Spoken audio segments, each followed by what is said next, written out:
ஆமென் Jesus. நல்லா கவனிங்க இந்த வார்த்தையை.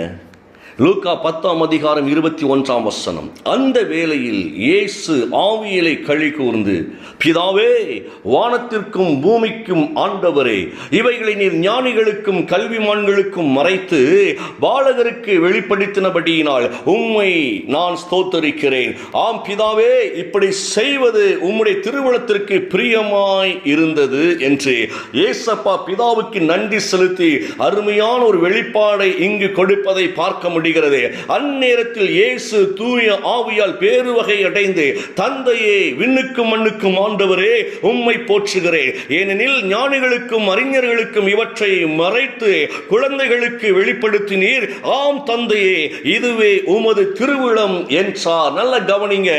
ஆண்டவருடைய திருவுளத்தை, பிதாவாகிய தேவன் கொடுத்த அந்த திருவுளத்தை இயேசு கிறிஸ்துவானவர் அவர் மகிமையால் கர்த்தரை நினைத்து ஸ்தோத்திரங்களோடு ஆண்டவருக்கு அவர் நன்றி செலுத்துகிறார். எது திருவுளம் என்பதை இயேசு வெளிப்படுத்துகிறார். எது தேவனுக்கு பிரியமாய் இருக்கிறது என்பதை இயேசு வெளிப்படுத்துகிறார் என்றால், கல்விமானுக்கும் ஞானிகளுக்கும் ஆண்டவரே, நீர் மறைத்த விஷயங்களை நீர் பாலகர் நாவிலை வைத்து பாலகர்களுக்கு கொடுத்து நீர் அற்புதமாய் பிள்ளைகளை ஜொலிக்க பண்ணுகிறபடினாலே உமக்கு நான் நன்றி செலுத்துகிறேன். நல்ல கவனிங்க. அறிவாளிகள் கர்த்தருடைய மகிமையை புரிந்து கொள்ள முடியாமல் இருப்பார்கள். ஏன்னா அறிவாளிகள் பல விதத்தில் கேள்வி கேட்டு இதெல்லாம் நடக்குமாயா, இதெல்லாம் நடப்பதற்கு சாத்தியமே இல்லை என்றெல்லாம் சொல்லி உலகத்தில் பலவிதமான பட்டிமன்றங்களை நடத்துவதையும் நாம் பார்க்க முடிகிறது. அறிவாளிகள் பல விதத்தில் கடவுளுடைய வார்த்தைகளுக்கு எதிராகவே பேசுவார்கள், தெய்வத்தினுடைய படைப்புகளுக்கு எதிராகவே பேசுவார்கள். அதனால்தான் ஆண்டவர் ரொம்ப அழகை சொல்லுகிறார், அவர்களுக்கு மறைத்ததை பாலகர்களுக்கு வெளிப்படுத்தினீரே. ஆண்டவரை கல்வி மான்களுக்கு மறைத்த காரியங்களை நீர் பாலகர்களுக்கு வெளிப்படுத்தினீர். கல்விமான்களுக்கு மறைத்தார், ஞானிகளுக்கும் மறைத்தார், அறிவாளிகளுக்கும் மறைத்தார். எல்லாவற்றுக்கும் மறைத்து பாலகர் நாவினாலே அற்புதங்கள் உண்டாகும்படியாய் ஆண்டவரே உமக்கு பிரியமாய் இருந்தபடியினாலே உமக்கு ஸ்தோத்திரம். இந்த பாலகர் வாயினாலே அதிசயங்களும் அற்புதங்களும் உண்டாகும்படியாய் கர்த்தர் அற்புதமான கிரியைகளை செய்கிறார் என்பதை இங்கே நாம் கவனிக்க வேண்டும். நல்ல கவனிங்க. இந்த பாலகர் என்றால் யார் என்பதை முதலாவது புரிந்து கொள்ள வேண்டும். எரேமியா சொல்லுவார், ஆண்டவரே, சிறு பிள்ளையா இருக்கிறபடியினால எனக்கு இதெல்லாம் செட் ஆகாதையா அப்படின்னு சொல்லுவார். எரேமியாவின் நாவை தேவன் தொட்டு எரேமியாவை ஆசீர்வதிக்கிறார். ஏசாயாவின் நாவை தொட்டு ஏசாயாவை ஆண்டவர் ஆசீர்வதிக்கிறார். பாலகரின் நாவை தொட்டு அப்படின்னு என்ன அர்த்தம் அப்படின்னா, நல்ல கவனிங்க இந்த வார்த்தையை. பாலகர் என்றாலே இன்னசென்ட் என்று சொல்லி அர்த்தம். நல்ல கவனித்துக் கொள்ளுங்க. இன்னசென்ட், கேள்வி கேட்காதபடிக்கு அப்படியே ஒபை பண்ணுகிற அந்த அனுபவத்தை குறித்து ஆண்டவர் பேசுகிறார். கர்த்தருடைய வார்த்தைக்கு அப்படியே கேள்வி கேட்காமல் கீழ்ப்படுகிற அந்த அனுபவத்தை குறித்து, அந்த கேரக்டரை குறித்து ஆண்டவர் பேசுகிறார். பாலகர் அப்படின்னா ஆண்டவர் ஒரு வார்த்தை கொடுக்கிறான்னு வைத்துக் கொள்ளுங்களேன். இதோ நான் உன்னை ஆசீர்வதிக்கவே ஆசீர்வதித்து உன் சந்ததியை பெருக பண்ணுவேன் ஆபிரகாமுக்கு சொன்ன வார்த்தையை அப்படி ஏற்றுக்கொண்டு புறப்பட்ட அந்த சூழ்நிலை இருக்கு பாருங்களேன், அந்த கேரக்டர் இருக்கு பாருங்களேன், அதுதான் பாலகர். அந்த அனுபவம்.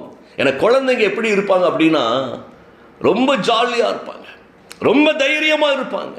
எந்த ஒரு காரியத்தை குறித்து பிள்ளைங்க பயப்படாது. தாய் தகப்பனது பிள்ளை கேர் எடுத்துக்கிட்டே இருப்பாங்க. அது பாட்டுக்கு ஜாலியா ஓடி ஓடி ஓடி ஓடி ஓடி அது எந்த இடத்திலும் தன்னுடைய கேரக்டரை மாற்றிக்கொள்ளாது.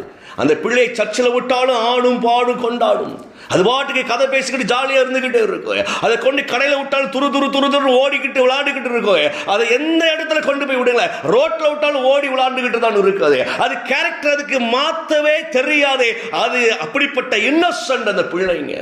ஆனா அந்த பிள்ளைகளுக்கு தேவன் பாதுகாப்பை கொடுக்கிறார். தன்னுடைய தூதர்களை கொண்டு பிள்ளைகளை பாதுகாக்கிறவராய் இருக்கிறார். அந்த மனநிலையை குறித்து தான் இங்கு ஆண்டவர் பேசுகிறார். இன்னைக்கு நம்ம ஒரு இடத்துல போய் ஜெபிக்கிறதுக்கு வெக்கமா இருக்கு அப்படின்னு சொல்றோம், அப்படிதானே?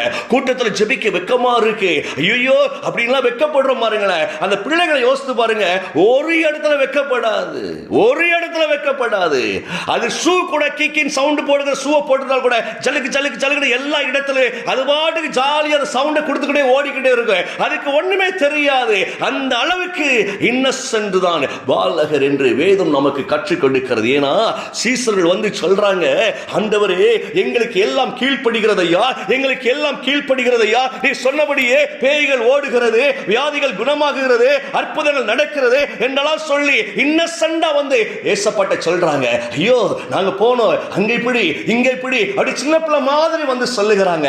ஏசப்பா சொன்னாங்க, இல்ல பிள்ளைகளே, இதுக்கெல்லாம் நீங்க ரொம்ப சந்தோஷப்படாதீங்க. பரலோகத்தில் உங்க பெயர் எழுதப்பட்டு இருக்கிறது. இதெல்லாம் சப்ப மேட்ரு அப்படிங்கிறார் அவரு. இதெல்லாம் சப்ப மேட்ரு. என் நாமத்தினாலே உங்களுக்கு இந்த அதிகாரங்கள் கொடுக்கப்பட்டு இருக்கிறபடினால அது எளிதாய் நடக்கும் அப்படின்னு சொல்லி ஏசப்பா சொல்லிட்டு தான் பிதாவை மகிமைப்படுத்துகிறார். இப்படி பாலகர் வாயினாலே பேய்கள் ஓடினது என்று சொல்ல வைத்தீரே, வியாதிகள் குணமானது என்று சொல்ல வைத்தீரே, அற்புதங்கள் நடந்தது என்று சொல்ல வைத்தீரே, இப்படிப்பட்ட கிருபை தந்தீரே, அதற்காக நன்றி ஆண்டவரே. ஒரு கல்விமானால் அற்புதத்தை கொடுக்க முடியல, ஒரு அறிவாளியால் அற்புதத்தை கொடுக்க முடியல, நன்மை செய்ய முடியல. ஆனால் ஆண்டவரே எங்கள் பிள்ளைகளுக்கு பாலகர்களுக்கு ஒன்று மரியாத இந்த இன்னசென்ட்க்கு இப்படிப்பட்ட வல்லமை கொடுத்தீரே, உமக்கு நன்றி ஆண்டவரே என்று சொல்லி அவர் ஸ்தோத்திரங்களோடு ஆண்டவர் ஏறெடுப்பதை பார்க்க முடிகிறது. எனக்கு அருமையான தேவ பிள்ளைகளே, இன்றைக்கு நாமும் இதில் கற்றுக்கொள்ள வேண்டிய காரியம் என்ன தெரியுமா? இன்னசென்ட்டாய் மாற தேவன் விரும்புகிறவராய் இருக்கிறார். நம்முடைய சந்ததிகள் இன்னசென்ட்டாய் மாற தேவன் விரும்புகிறவராய் இருக்கிறார். இப்படி என்ன சொல்ல, ஆண்டவரே எங்களுக்கு இப்படிப்பட்ட கிருபையை தருகிறவரே, எங்கள் பிள்ளைகளுக்கு இப்படிப்பட்ட கிருபை தருகிறவரே, உமக்கு ஸ்தோத்திரம் சொல்லி நம்ம பிள்ளைகள் எல்லாம் நீங்க எப்படி பார்க்கணும்னா இன்னசென்ட்டா பாருங்க. அந்த பிள்ளைங்க என்ன சொன்னாலும் நீங்க வந்து அந்த பிள்ளைகளை எதிர்த்து பேசாம, அந்த பிள்ளைகளை குறை சொல்லி பேசாம, அந்த பிள்ளைகிட்ட கோவப்படாம, எரிச்சல் படாம நீங்க இன்னசென்ட்டாவே பிள்ளைங்கள்ட்ட உட்கார்ந்து பேசுங்க.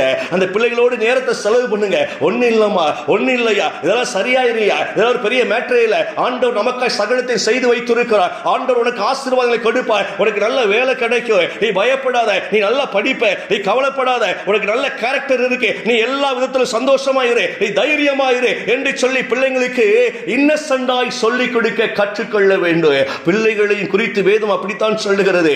அவர்கள் பாலகர்களாய் இருக்கிறபடினால அவர்களுக்கு கர்த்தர் வெளிப்படுத்துகிறவராய் இருக்கிறார். சோ எனக்கு அருமையான தேவ பிள்ளையே, நம்ம அறிவை காட்டிலும் நம்முடைய ஞானத்தை காட்டிலும் தெய்வத்தினுடைய ஞானம் இருக்கு பாருங்களேன், அது நம்முடைய இன்னசென்ட்டாய் மாற்றுகிறது.